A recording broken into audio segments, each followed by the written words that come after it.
Hi everyone, welcome back to our channel. In today's tutorial, I'm going to show you how to fade out audio in InShot. Whether it's music or voiceover, adding a smooth fade out effect is a great way to end your video on a professional note. So let's get started. Find the InShot app on your home screen. Now open it.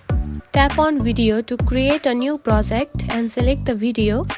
Here you can find the music icon, simply tap onto that. If you have already added audio, you will see the audio tracks listed.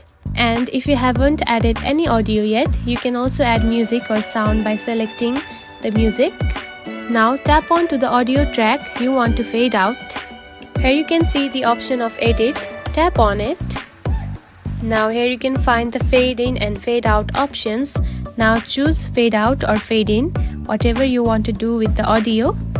After applying the effect, simply tap onto the check mark to save the audio. And that's it. You have just learned how to add a fade out to your audio in InShot.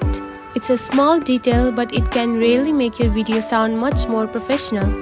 If you found this video helpful, don't forget to like and subscribe for more tips. Thanks for watching.